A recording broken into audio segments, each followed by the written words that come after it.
이것을 잘 설명해주는 하나의 예를 들어보도록 하겠습니다. 여러분 아십니까? 가끔씩 모르시는 분이 계세요. 아주 유명한데도 방탄소년단이죠. 예, 그런데 일명 방탄현상이라고 이야기합니다. 지금 뭐 전 세계를 제패했다 해도 과언이 아니죠. 이들이 벌어들이는 수입, 우리 국내에 벌어들이는 수입, 그리고 이 한류를 통해서 끼치는 이 한류 문화, 영향, 이거는 이루 말할 수 없다라는 것입니다. 그런데 방탄현상 같은 경우에는 고유의 획일화된 어떤 기획을 통해 가지고 중심에서 기획적으로 하나하나 이렇게 그 자기들의 영역을 넓혀간 게 아니라는 것이죠. 물론 기본적인 기획은 하죠. 기획사가 있는데 기본적인 것들은 하지만 본질적으로 이들이 세계에, 우리 국내를 넘어서 세계에 알려질 수 있고 큰 영향을 끼칠 수 있었던 것은 바로 아미죠. 아미. 혹시 아미는 아십니까? 예? 아미. 아미. 그렇죠. 팬클럽입니다. 방탕의 팬클럽이거든요. 그런데 이들 역시 수목형이라는 것입니다. 생각해 보십시오. 팬들이 뭐 일종의 대학 출신의 사람들만 모인 것도 아니잖아요. 그렇다고 어떤 분야의 전공자들만 모인 것도 아니에요. 보게 되면 10대 공부는 나 몰라라, 안녕 빠이빠이 하고 정말 노래가 좋고 가수가 좋아서 하는 팬도 있고요. 그리고 어떤 사람은 반듯한 직장을 다니면서 자기의 삶을 좀 더 윤택하게 또 더 즐길 수 있도록 팬이 되어서 음악을 즐기는 사람도 있습니다. 심지어 교수들도 있습니다. 교수들 가운데에도 아미들이 있습니다. 어디 그뿐이겠습니까? 다양한 영역에 있는 사람, 또 다양한 직위를 가지고 있는 사람, 다양한 인종. 어떤 형입니까? 바로 수목형 아닙니까? 그 다양한 각각의 차이를 가지고 있는 이 아미들이 바로 방탄과 하나가 되어서 협력하여서 함께 방탄을 알리고 또 더불어서 함께 많은 그 즐거움들을 누리고 있는 것이죠. 여러분들 아시는 분은 아실 것입니다. 그 아미들이 하는, 너무 악센트가 강한가요? 아미들, 팬들이 하는 것들이 굉장히 다양한 영역들이 있습니다. 방탄을 예를 들면 빌보드 차트라든가 여러 가지 라디오 방송에 이게 어떤 신청곡들이 들어가고 자꾸 요구를 해야지 그 방송에서도 틀어주지 않습니까? 그러니까 자기들이 그렇게 하는 거예요. 먼저 음반을 구입을 합니다. 구입을 하고 주변의 사람들에게도 구입하라 권면해가지고 구입을 합니다. 그리고 음악을 듣는데도 이제 순위에 영향을 미쳐요. 스트리밍. 저희 집에 딸이 방탄은 아닌데 세븐틴 팬이에요. 그러니까 스트리밍 켜고 아빠 폰 줘보세요. 제 폰에 거도 켜놓는 거예요. 스트리밍 수를 올리기 위해서. 뭐 이것 말고도 여러 가지를 이 팬들이 감당하고 있다는 것입니다. 홍보하는 거. 심지어는 그 번역을 해서, 언어를 번역을 해서 우리 국내뿐만 아니라 일본, 미국, 유럽, 독일 각각의 여러 나라의 언어를 번역해서, 이거는 방탄과 그 기획사에서 하는 것들이 아니거든요. 아미들, 물론 그 기획사들도 하죠. 이제 마케팅, 전략적인 기획들을 하기는 하죠. 알리기 위해서 홍보도 하고. 하지만 그에 비해서 아미들의 역할은 뭐 어마어마하다라는 것입니다. 앞전에 그 일본과의 또 그 갈등이 있었는데 이거 역시도 아미들이 앞장서서 나서서 깔끔하게 문제를 해결해 버린 것입니다. 이처럼 각각 고유한 차이를 가지고 있는데 그 차이들은 각각 잘할 수 있는 것, 물론 못하는 것들도 있죠. 잘할 수 있는 영역들이 있다는 것입니다. 그것을 인정해야 됩니다. 우리 사회가 더 나은 사회로 나가기 위해서, 우리의 역사가 더 나은 역사로 나아가기 위해서, 우리 각각의 개인들이 더 나은 삶을 살기 위해서 바로 이 차이를 인정해야 한다는 것입니다. 그리고 두 번째, 이제 수목과 리종 말고 시뮬라크르 이것은 이뿐만 아닙니다. 플라톤도 좀 다른 개념이기는 하지만 이데아론도 그렇게 볼 수 있는 것이고요. 또 뭐 영화로도 많이 알려지기는 했죠. 그 시뮬라크르 같은 경우 이게 좀 생소해하는 분들이 계신데 쉽게 이해하기 위해서는 여러분들 아바타 아시죠? 아바타. 요즘은 뭐 SNS에도 아바타를 만들었고 제 개인 아바타도 있거든요. 페이스북에. 보셨죠? 굉장히 잘생겼습니다. 원본. 실제는 보통인데 째려보는 분들이 있습니다. 그런데 아바타는 굉장히 잘생겼습니다. 그래서 사람들은 그럽니다. 페이스북을 하다 보면 인물 좋으시다고 아바타만 보고 원본은 그렇지 않은데 그러니까 이 시뮬라크르가 뭐냐 하면 존재하지 않는데 존재하는 것처럼 인식되어지는 것. 어떨 때는 더 생생하게 인식되어지는 게 바로 시뮬라크르입니다.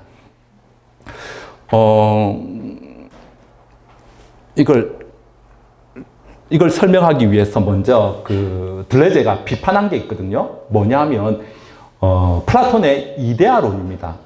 플라톤이 주장한 이데아가 뭡니까? 이데아는 완전함입니다. 완전함, 절대적인 것입니다. 그러면 현실 세계, 이거는 이 이데아의 그림자일 뿐이라는 것입니다. 진짜는 이데아고 이쪽은 일종의 복사본이라는 것이죠. 그래서 이데아에 가까우면 가까울수록 선한 것이고 이데아로부터 멀어지면 멀어질수록 악해지는 것이고 뭐 이렇게 주장을 했습니다. 그래서 플라톤은 이미 말씀드린 대로 현실 세계를 이데아의 복사되어지는 것, 그림자 뭐 이런 것들로 생각했었습니다. 그럼 이렇게 되어지면 중요한 것은 원본, 가장 중요한 것은 원본이 되어집니다. 그리고 복사본들, 이러한 것들은 차이가 다 말살되어집니다. 인정받지 못합니다. 다 가짜가 되어지고 그리고 외면받고 소외받게 되어지는 것이죠. 바로 들레즈는 이것을 비판한 것이고 바로 이 지점에서 근대 철학 그리고 우리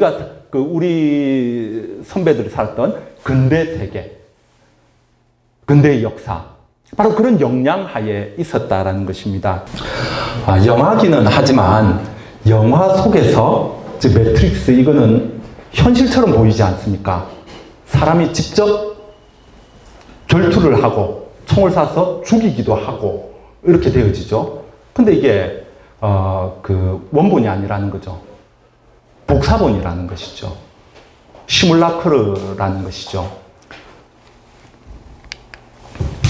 그래서 들레즈가 이제 플라톤주의를 정복하고자 기획을 하게 됩니다. 그래서 이데아라는 기준을 거부하고 원본에 우위성을 두는 것들을 부인하게 되어지죠. 이것은 뭐 아까 설명드렸던 것처럼 하나의 획일화된 어떤 기준들, 중심들 이런 것들을 세우고 그 속으로 헤쳐모여 해서 모인 그 그룹은 이제 괜찮은 거고 그렇지 않은 그룹은 소외받게 되는 것이고 또 플라톤식으로 하자면 이데아에 가까운 것은 인정받고 선한 것이 되는 것이고 이데아로부터 멀어진 것들은 이제 악한 게 되는 것이고 또 외면받게 되는 것이고 소외받게 되는 것이고 근대 사회, 현대 사회도 그러하다라는 것입니다.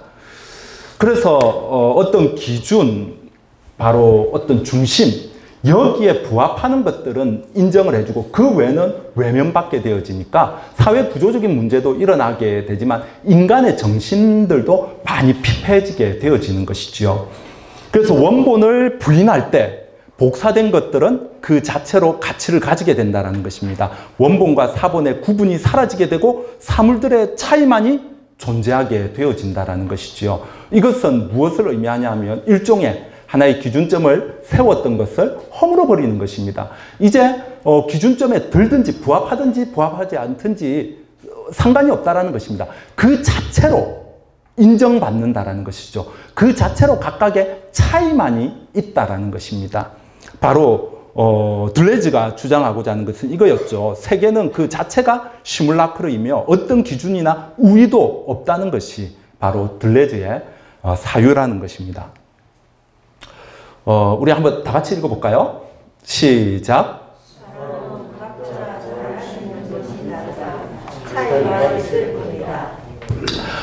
그렇죠.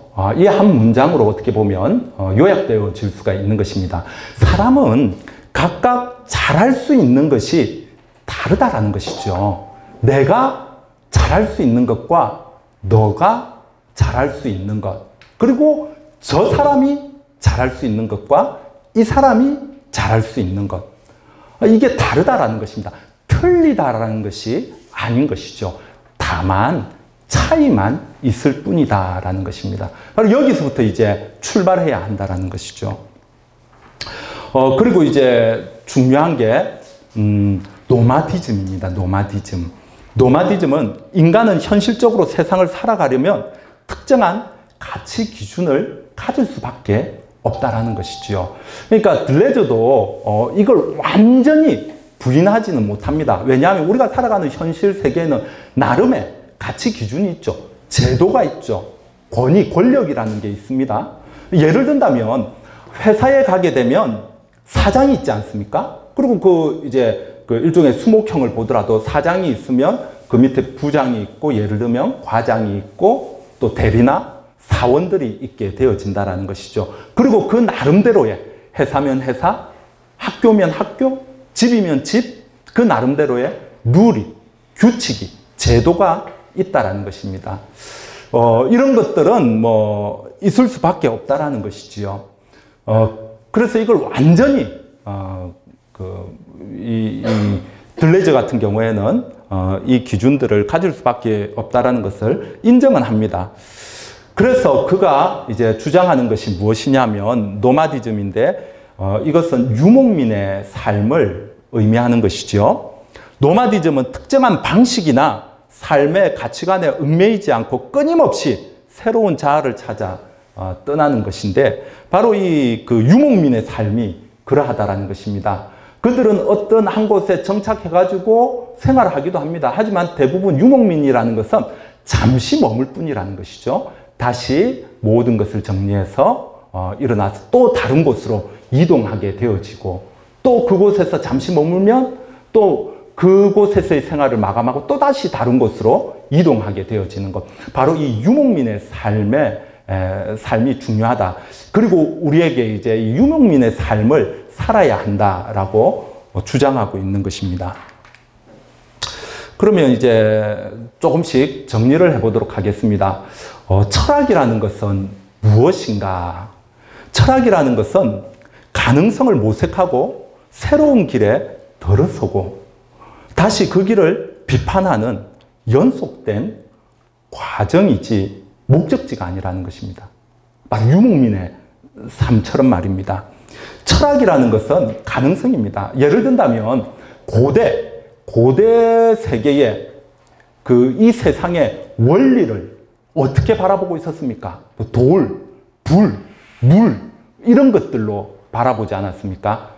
그곳에 이제 변하지 않는 것, 근본적인 것들, 이런 또 가치 평가도 들어가게 되어졌던 것이죠. 그런데 여기에서 아주 원시적인 또는 아주 미시적인 여기에만 머물러 있지 않았지 않습니까? 고대에서 중세로, 중세에서 근대로, 근대에서 다시 현대로 이런 일련의 과정들 속에서 이 철학의 한 역할이 바로 그러한 것들이라는 것이지요. 그 사회 체제 또는 그 시대 또는 그 사람, 개인 뭐 여러 가지 이야기할 수 있을 것입니다.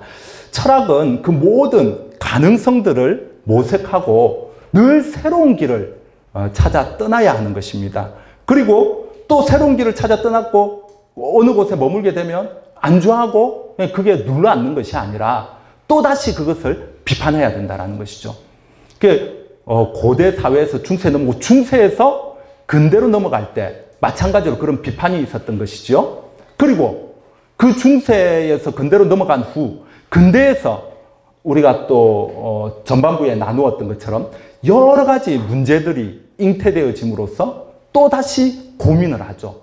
또 새로운 대안을 모색하게 되고 그리고 새로운 길을 찾아 나서게 되는 것이고 그 중에 한 사람이 철학자 들레즈이고 철학자 들레즈는 차이라는 데 착안하게 되었고 그리고 그것을 풀어가는 데 있어서 수목적 체계라든가 아니면 리좀적 체계 뭐 기타 등등 여러 가지 이런 이론들을 제시하면서 대안들을 제시해 주었던 것입니다.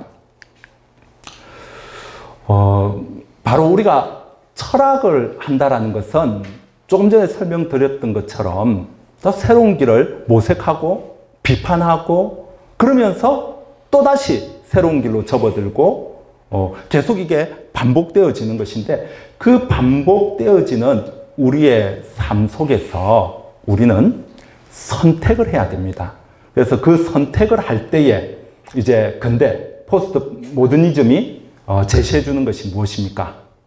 그것은 어떤 획일화된 것들, 어떤 그 중심부에 있는 것들 또는 체제 이런 데 순응하는 것이 아니라 좀 더 자유로울 수 있도록 마치 수목형 인간처럼 서로가 다양한 차이들을 인정하고 서로가 다 연대해야 한다라는 것이죠. 우리가 살아가는 삶의 모습들 역시 마찬가지라는 것입니다. 이 철학이 이제 인문학과 만나는 지점이 바로 그것입니다. 철학 역시 인간을 탐구합니다. 그리고 인간이 살아가는 인간의 삶을 탐구합니다. 문학도 마찬가지죠. 문학도 같습니다. 역사도 인간의 역사 아닙니까? 인간에 대해서 이야기하고 인간의 삶에 대해서 이야기합니다. 마지막입니다. 인간의 삶에 대해서 이야기합니다. 인문학이 그렇다라는 것입니다. 왜 인문학을 이야기할 때 문사철, 문학, 역사, 철학 이걸 이야기합니까? 마찬가지죠. 문학도, 역사도, 철학도 인간을 탐구하고 인간의 삶을 탐구하고 그 탐구가 인간이 힘들게 살아가야 하기 때문에가 아니라 인간이 더욱더 더 나은 삶을 살아가기 위해서이고 인간이 실존적으로 살아가면서 고민하는 고민들이 있지 않습니까? 문제들이 있지 않습니까? 이것을 어떻게 극복해야 되는가? 우리의 삶에 나타나는 에너지의 문제도, 식량의 문제도, 환경의 문제도, 이런 기타 등등의 문제들이 나타나게 되지 않습니까? 그거는 곧 우리 인간과 직접적인 관련이 있고 우리의 삶과 관련이 있습니다. 그렇기 때문에 이러한 것들을 탐구해서 인간이 보다 더 나은 삶으로 나가기 위해서입니다. 그런 의미에서 들레즈의 이 차이라는 개념은, 이 리좀이라는 개념은 우리에게 굉장히 중요한 의미를 전해주는 것 같습니다. 우리가 인문학을 하면서 바로 이 철학을 통하여서 이런 사고들을 해야 합니다. 그래서 우리의 사고를 이제 깨우고 서로 토론하면서 그 사고의 깊이를 더 넓혀가면서 또 깊게 내려가면서 나 자신의 삶 그리고 우리라는 공동체의 삶 보다 더 아름답고 또 더 나은 삶으로 변화시켜 가기 위한 것입니다. 자, 제 강의는 오늘 여기까지 하도록 하겠습니다. 감사합니다.